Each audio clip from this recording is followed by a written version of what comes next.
I'm Lillian Ray. And I'm Kaylin Herbett. Coming up on today's show, we recap homecoming, showcase some of the events leading up to tomorrow's dance, explore the tradition of schools celebrating a homecoming, and we have highlights of Wednesday night's Powder Puff game. Stay tuned, you're watching the homecoming edition of Roar TV.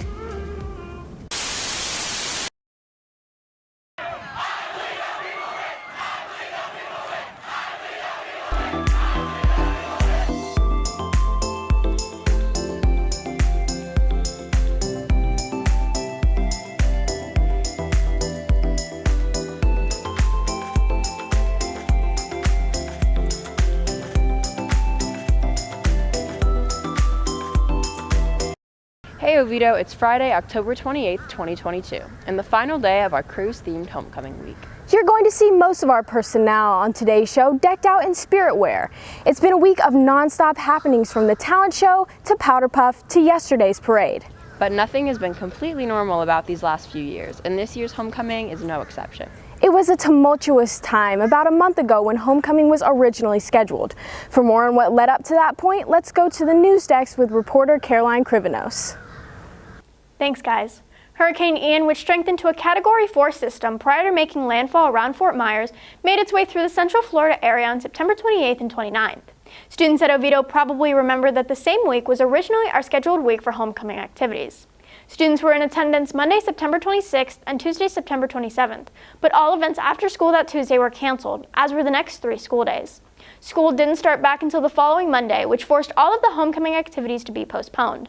Alternate plans kept fluctuating as multiple considerations had to be made for the football game, as well as vendors for the dance. Earlier, I spoke with our president, Nicole Guerrero, about these scheduling changes.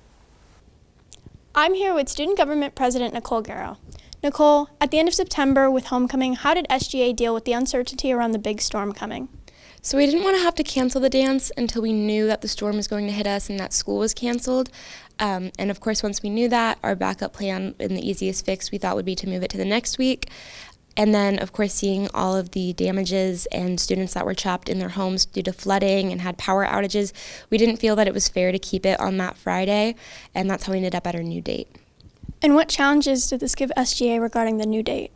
Honestly, pushing it back hasn't caused too many challenges. We were able to secure our vendors for the new date, and it's given us a lot more time to put into decorations and planning the dance, so we're hoping that we have an even better outcome than we were originally counting on. Thank you. Now, one of the major issues with rescheduling was figuring out how to work the football game into the schedule.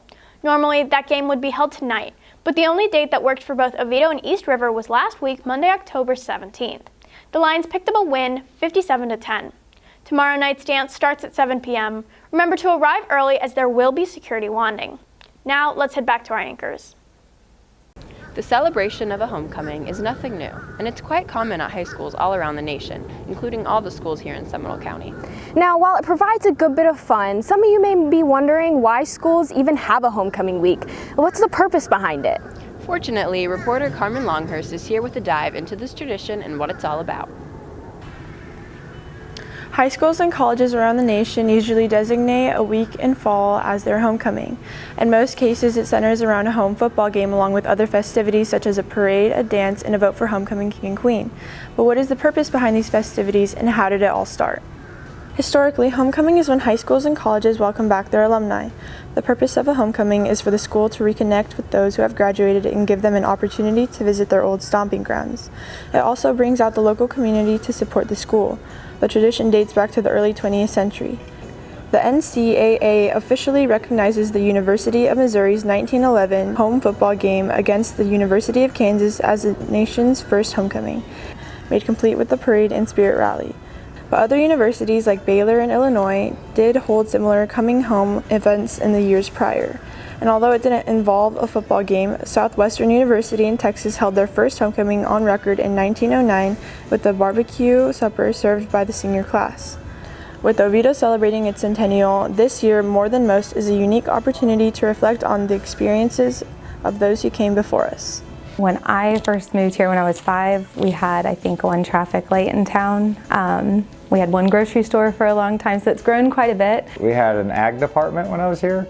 So they had pigs and horses and cows and stuff in the back where the back parking lot is behind science. that was, we had an agriculture 4-H program, which was pretty cool. It was a lot of note passing and seeing who could fold it the coolest and the tightest and, slip it without getting caught. And now you guys just pull out a cell phone and shoot a quick text or on your watch or whatever. I love how they've updated the campus because when I came to the campus, they were getting ready to do a bunch of updates. So the campus looks significantly better. It's got a newer feel and looks cleaner. I love how the commons look. That's just gorgeous. That's been a great change. The commons, where we have the commons now, the old commons was where they did all the plays, all the school plays. They had lunches in there, and there was stone seats in there, and it was like a dungeon in the commons. It was not like the commons now. Campus was a lot smaller than it was. ROTC back there, we had like a different setup for marksmanship and all that stuff. Totally different than it is now. But the really cool thing is no matter how big it's gotten, I will say this town and school, I think, it still has that small kind of town feel. I love the homecoming parade every year and the dance. The fashion has changed the dances quite a bit. There are some things that are different, some aren't. I think the thing that makes Oviedo as a town and a high school itself unique is it just has a culture and a community. Even at football games, at sports events, you see the community really comes out and supports, and we support each other. And honestly, you guys don't know that. You don't know anything but that, but I'm telling you it's different than it is in other schools and other places. And I think Oviedo is a special place. It's still a special place. There's still a lot of tradition that's kept and upheld that I think that continues to get passed down year after year, that we almost don't even realize how special it is and significant it is to our high school. As we wrap up a week of fun with tomorrow's dance, remember that homecoming is really all about uniting the past with the present. For RTV, I'm Carmen Longhurst reporting. Typically, it's a tradition for student bodies to vote on a homecoming king and queen. But this year, Oviedo High combined all the voting into one category so that the winners would be the top 2 vote getters regardless of gender. And reporter Deanna LeConte is in the studio this morning with a recap on who those winners are and as well as your announcements for today. Hey Oviedo, I'm your Jungle Explorer Deanna here with today's announcements. Oviedo Frights, a haunted maze put on by Theater in the BSU, continues tonight from 7 to 10 p.m. Tickets are $5 on GoFan. The entrance is in the auditorium. Masks and costumes are not permitted. Today is the last day to purchase tickets for the homecoming dance. You can buy tickets during lunch for $40. You will also need a photo ID or your digital ID to get into the dance. Once you buy your ticket, if you have some extra money, then Project Graduation will be selling cupcakes during today's lunches. This past Tuesday, students performed in the annual Homecoming Talent Show.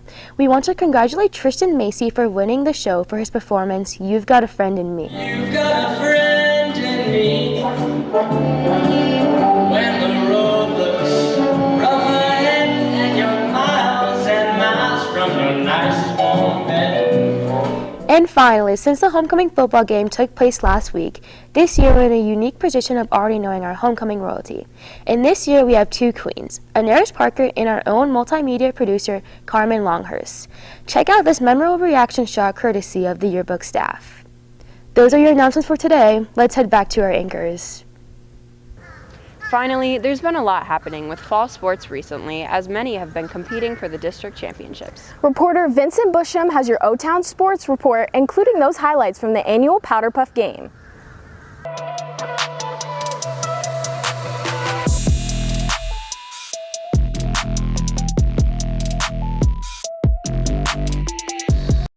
Hey Oviedo, it's Vincent with your O-Town Sports Update, and we have a lot of championships to talk about today.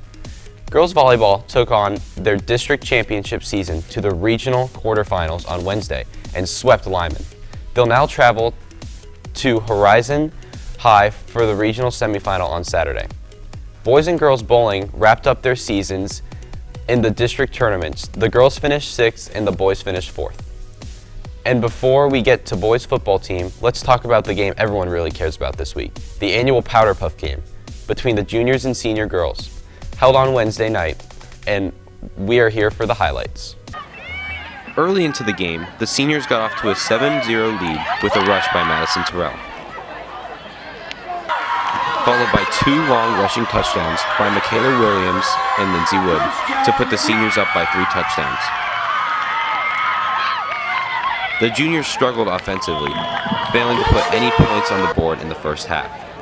As Coach Demetrius led the team defensively from the sidelines, the Powder Puff boys put on a stellar halftime performance.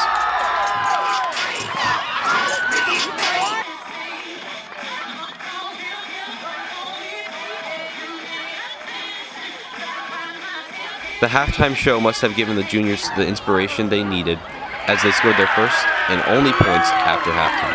However, the seniors answered back with another long rushing touchdown by Trinity Corn. The seniors continued their domination on defense with an interception by Delaney Warner. Interception! The pick set up another touchdown for the seniors, scored by Michaela Williams. The juniors' final offensive drive was ended by an interception by Aya Joaquin. The final play of the game was a score by Rowan Wiseman. The final score was 34-7, with a win by the seniors. Congratulations to the seniors. Juniors, you still have next year. Tonight, the varsity football team, which secured the district title, takes their 7-1 record on the road to Winter Springs. And both boys and girls swimming and diving take their district championship seasons to the regional tournament this weekend in Ocala. That's your O-Town Sports Report. Let's get back to our anchors. Well, we've arrived back to port. Thanks for embarking on this week-long cruise with us, Oviedo. We want to wish you a safe and fun-filled homecoming weekend. Please watch your step as you exit the boat. And we'll see you back here on Monday.